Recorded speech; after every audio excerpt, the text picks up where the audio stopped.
I talked a while ago about quiet times, and a question that people sometimes ask is about family worship, and especially at the moment, a few people have commented that they're going stir crazy with their kids. What are they going to do with their kids all day? Well, I haven't got an answer, but this whole thing about family worship, and people talk about family worship, and some people sort of nod as knowingly, and then, but what do we mean?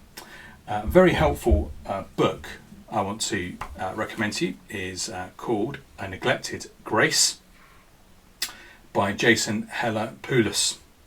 And the most useful piece of advice is all kinds of ideas and getting our mind around why are we doing this and how we're trying to grow our children into worshippers and not just readers and such like.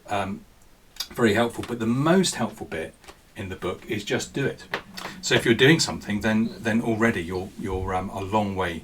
You're a very long way there. Just do it, and also to do something that's sustainable. So you may have this wonderful idea of family worship that's just the best thing ever, and you're doing kids talks and illustrations and catechisms and hymns, and it's fantastic. But you only do it for 2 days. So better to do something that is just achievable in our weakness. And if you are trying to do something a little bit more clever that involves planning, then do the planning on a week or a fortnight block as to what you're going to do, so that it's sustainable. That's the most challenging thing. What do you do with babies? What we did, what some people have done, is to just do what you might be able to do as a couple with the baby there. So they're just used to it. They just become used to, this is what as a family we do. So just read the Bible and pray, and what other things you do. As they get a bit bigger and they need engaging with, there's all kinds of resources. I'll mention a couple in a second.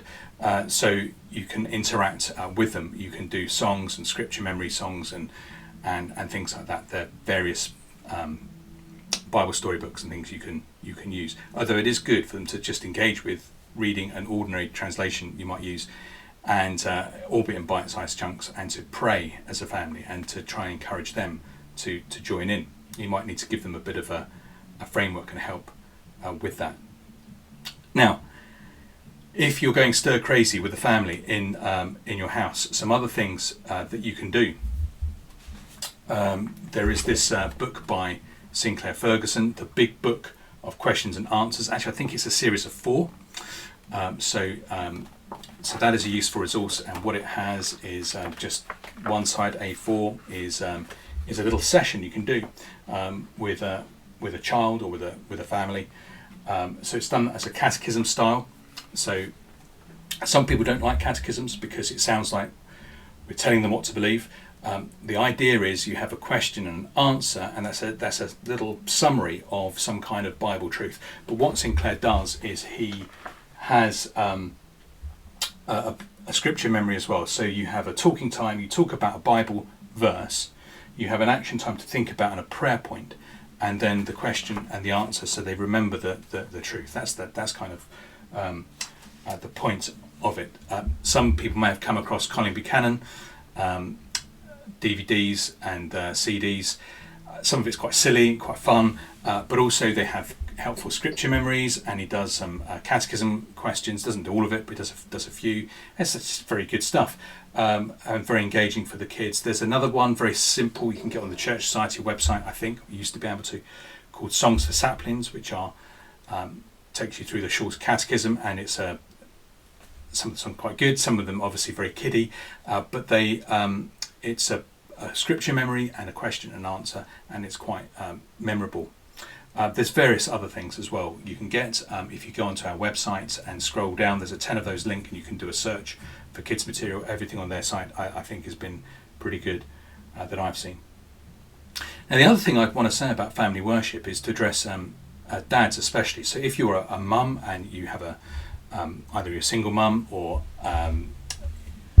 your husband doesn't engage in this for whatever reason, God will sustain you, and just do the best you can, and that goes a long way. And it is it's not always straightforward, is it?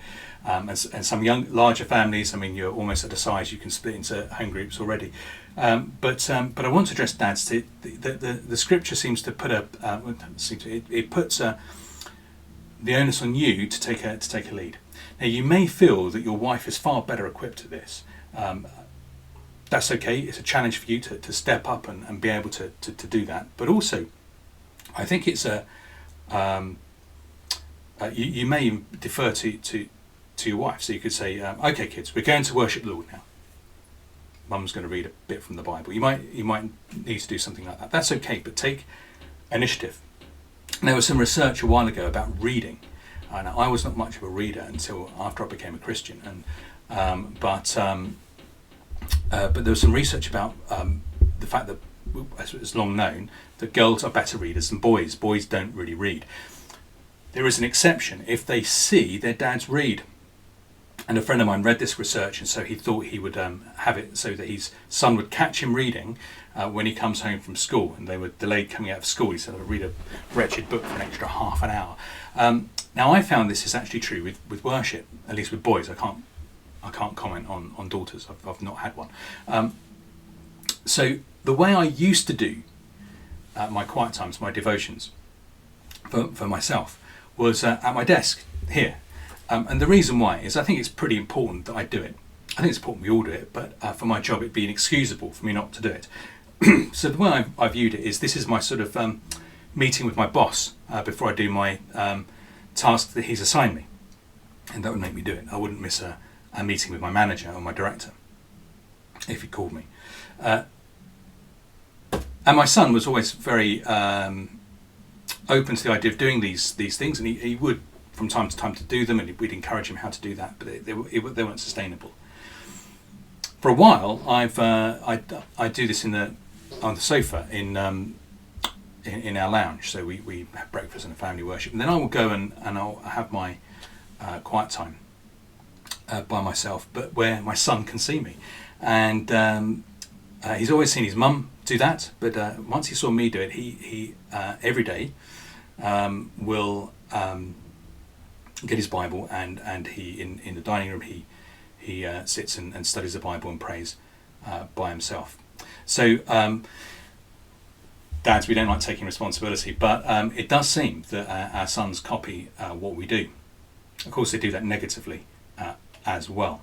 So it's a challenge, isn't it? If we want our children to be worshippers, they need to see us worship. So as an encouragement in churches as well, isn't it? Some churches keep their kids in all through the service, some up to maybe have age-appropriate teaching, but that they need to experience seeing their parents worship if they're going to become worshippers. When I was a child, we were dropped off at Sunday school and picked up afterwards, and most of us did not keep going. Those of us who did, it's because we came to the gospel later through friendships.